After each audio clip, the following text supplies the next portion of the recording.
So hello everyone, स्वागत है आप सभी का एक और नए वीडियो में। तो आज की इस वीडियो में हम लेकर आ चुके हैं जो आपका एग्जाम होने वाला है मुख्यमंत्री मेधा छात्रवृत्ति परीक्षा, उसके लिए मोस्ट इम्पोर्टेंट क्वेश्चन लेकर आ चुके हैं। तो बिना देरी के इस वीडियो को शुरू करते हैं और इसी तरह से सारे सब्जेक्ट का वीडियो इसी चैनल पे मिलेगा, तो वीडियो को अंत तक जरूर देखें। और तो चलिए अब क्वेश्चन को देख लेते हैं। तो यहाँ पे क्वेश्चन नंबर स्टार्ट होने से पहले यहाँ पे पैसेज दिया हुआ है, उसी को सावधानी पूर्वक पढ़कर यहाँ पे आपको उत्तर देना है। तो इसको पढ़ लेते हैं।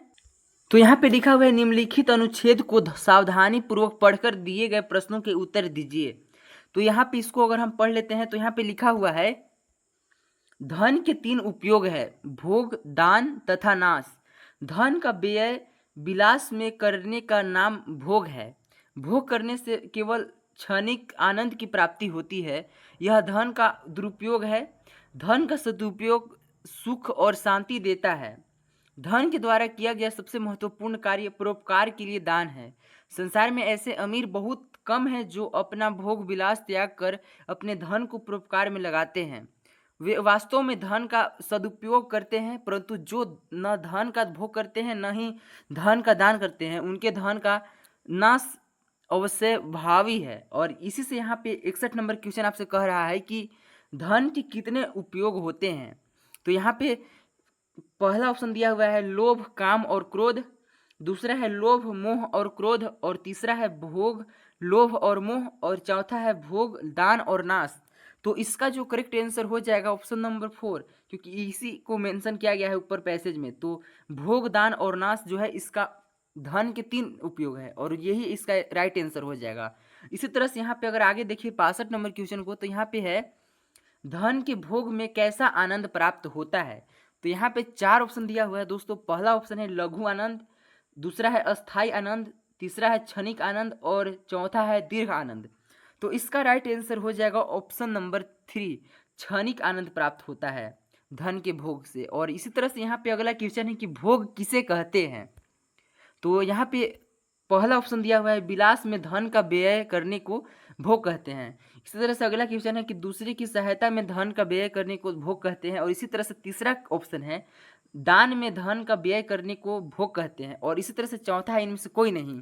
तो आपका जो राइट आंसर हो जाएगा ऑप्शन नंबर पहला, विलास में धन का व्यय करने को भोग कहते हैं। और इसी तरह से यहाँ पे अगला क्वेश्चन है कि धन का सदुपयोग क्या है, यानी कि धन का सही तरीके से उपयोग क्या है। तो यहाँ पे 4 ऑप्शन दिया हुआ है। पहला ऑप्शन है भोग, दूसरा है दान, तीसरा है योग और चौथा है नाश।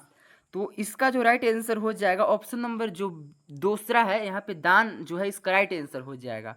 और इसी तरह से यहाँ पे अगर हम आगे बढ़े तो यहाँ पे अगला क्वेश्चन है कि धन का नाश कब अवश्य भावी है। तो यहाँ पे 4 ऑप्शन दिया हुआ है दोस्तों। पहला है जब केवल भोग हो, दूसरा है जब दान और भोग दोनों हो, तीसरा है जब न तो धन का भोग हो और न दान, और चौथा है न तो योग हो और न भोग। तो इसका राइट आंसर हो जाएगा ऑप्शन नंबर तीसरा, जब न तो धन का भोग हो और न दान हो, तब धन का जो नाश है वो मतलब संभव होता है। मतलब कि अगर आप धन का भोग और दान नहीं करते हैं तो आपका विनाश निश्चित है। इसी तरह से अगला क्वेश्चन है यहाँ पे 66 नंबर की, हिंदी में समान अर्थ देने वाले शब्द क्या कहलाते हैं। तो हिंदी में कुछ ऐसे शब्द होते हैं दोस्तों जिसका अर्थ, जिसका शब्द अलग अलग होता है पर उसका अर्थ एक ही होता है। तो ऐसे शब्द को क्या कहते हैं। तो ऐसे शब्द को हम पर्यायवाची शब्द कहते हैं, यानी कि अर्थ एक ही रहता है और उसको शब्द अलग अलग। जैसे कि अगर मैं, तो इसका राइट आंसर हो जाएगा ऑप्शन नंबर 1, पर्यायवाची शब्द कहलाते हैं। जैसे कि अगर पानी की बात करें तो पानी को अनेक नाम से जाना जाता है, जैसे कि जल हो गया, मम हो गया, वाटर, इस तरह से। तो उसका मीनिंग एक ही है लेकिन शब्द अलग अलग प्रयोग किए जाते हैं। तो ऐसे शब्द पर्यायवाची शब्द कहलाते हैं। और इसी तरह से अगला क्वेश्चन है कि एक दूसरे के विपरीत अर्थ प्रकट करने वाले शब्दों को क्या कहते हैं।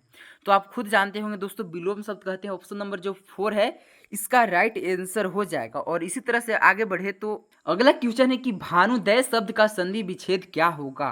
तो भानुदय का जो संधि विच्छेद हो जाएगा, यहाँ पे 4 ऑप्शन दिया हुआ है। तो यहाँ पे अगर हम पहला देखें तो यहाँ पे है भानु धन दय, दूसरा है भान प्लस उदय, और तीसरा है भानु प्लस दय, और चौथा है भानु प्लस उदय। तो इसका जो करेक्ट आंसर हो जाएगा आपका हो जाएगा ऑप्शन नंबर 4, भानु प्लस उदय जो है। अब भानुदय का राइट संधि विच्छेद होगा। और इसी तरह से अगर हम आगे बढ़े तो यहाँ पे अगला क्वेश्चन है कि महर्षि शब्द का संधि विच्छेद क्या होगा।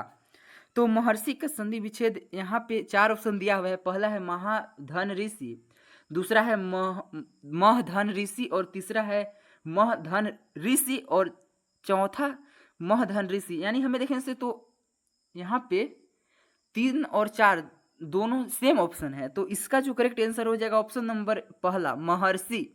ऑप्शन नंबर जो पहला है इसका राइट आंसर हो जाएगा। और इसी तरह से यहाँ पे अगला क्वेश्चन है परिधन आवरण की संधि क्या होगा, यानी कि दोनों शब्दों को जोड़ने पर क्या बनता है। तो परिधन आवरण को जोड़ने पर पर्यावरण बनेगा। ऑप्शन नंबर जो तीसरा है इसका राइट आंसर हो जाएगा। इसी तरह से यहाँ पे अगला क्वेश्चन है कि सदा धन योग की संधि क्या होगा, यानी कि ये दोनों को जोड़ने पर क्या प्राप्त होगा। तो सदा धन योग को जोड़ने से आपको सदैव प्राप्त होता है। तो इसका जो राइट आंसर हो जाएगा ऑप्शन नंबर तीसरा एकदम करेक्ट इसका राइट आंसर हो जाएगा। इसी तरह से यहाँ पे अगला क्वेश्चन है कि विसर्ग का उच्चारण किस प्रकार होता है। तो यहाँ पे 4 ऑप्शन दिया हुआ है, क की भांति, दूसरा है ह की भांति, तीसरा है न की भांति, और चौथा है च की भांति। ऑप्शन नंबर दूसरा इसका राइट आंसर हो जाएगा ह की भांति। इसी तरह से यहाँ पे अगला क्वेश्चन है कि भारतीय शब्द का सही वर्ण विच्छेद क्या होगा, यानी कि भारतीय शब्द को अगर हम एक एक वर्ण में तोड़े तो उसका सही वर्ण विच्छेद क्या होगा। तो यहाँ पे इसका राइट आंसर हो जाएगा ऑप्शन नंबर 3 दोस्तों। यहाँ पे इसका राइट आंसर हो जाएगा ऑप्शन नंबर 3। और इसी तरह से यहाँ नेक्स्ट क्वेश्चन है सोना शब्द कौन लिंग है। तो यहाँ पे इसका राइट आंसर हो जाएगा पुल्लिंग दोस्तों। और इसी तरह से यहाँ पे अगला क्वेश्चन है कि कवि शब्द का स्त्री लिंग क्या होगा, यानी कवि किसी पुरुष को कहा जाता है तो स्त्री के लिए क्या इस्तेमाल किया जाएगा। तो कवियत्री दोस्तों ये काफ़ी इंपॉर्टेंट क्वेश्चन है आपके एग्जाम के पॉइंट ऑफ व्यू से। तो इसका राइट आंसर हो जाएगा ऑप्शन नंबर दूसरा। और यहाँ पे अगला क्वेश्चन है से विभक्ति चिन्ह होता है। तो ये क्वेश्चन आपके कारक का है दोस्तों, जो आपका 10th का सिलेबस है। तो यहाँ पे ऐसे ही क्वेश्चन आपको मतलब कंफ्यूज करने वाले हैं। तो यहाँ पे जो से विभक्ति चिन्ह है दोस्तों ये आपका इसका राइट आंसर हो जाएगा ऑप्शन नंबर पहला करण तथा अपादन का। और इसी तरह से यहाँ पे अगला क्वेश्चन है जो ईश्वर को मानता हो के लिए एक शब्द होगा, यानी कि जो ईश्वर को मानता हो उसके लिए एक शब्द में क्या बोल सकते हैं, उसको आस्तिक बोलेंगे। ऑप्शन नंबर जो पहला है इसका राइट आंसर हो जाएगा। नास्तिक उसको कहा जाता है दोस्तों जो भगवान में जरा सा भी विश्वास ना करता हो। इसी तरह से यहाँ पे अगला क्वेश्चन है कि जिसका अंत ना हो उसके लिए क्या शब्द यूज होगा। तो जिसका कभी भी अंत ना हो उसके लिए अनंत का इस्तेमाल किया जाता है, इसलिए इसका राइट आंसर हो जाएगा ऑप्शन नंबर पहला। इसी तरह से यहाँ पे अगला क्वेश्चन है कि निम्नलिखित में सही वर्तनी क्या है। तो यहाँ पे 4 ऑप्शन दिया हुआ है दोस्तों। पहला है सन्यासी, दूसरा है सन्यासी, और तीसरा है सन्यासी, और चौथा है सन्यासी। यानी कि चारों शब्द सेम ही है, बस उसका सही वर्तन यानी कि शुद्ध शुद्ध कौन सा लिखा हुआ है। तो इसका राइट आंसर हो जाएगा ऑप्शन नंबर तीसरा सन्यासी जो है इसका राइट आंसर इधर राइट आंसर हो जाएगा। ऐसे ही शुद्ध भाषा में लिखा जाएगा शुद्ध शब्द। और इसी तरह से यहाँ पर अगला क्वेश्चन है कि निम्नलिखित में सही वर्तनी क्या है। यहाँ पर भी वैसा ही पहचानना है कि सामाजिक शब्द दिया हुआ है, इसमें 100% शुद्ध शब्द खोजना है। तो इसका जो राइट आंसर हो जाएगा आपका ऑप्शन नंबर दूसरा हो जाएगा सामाजिक।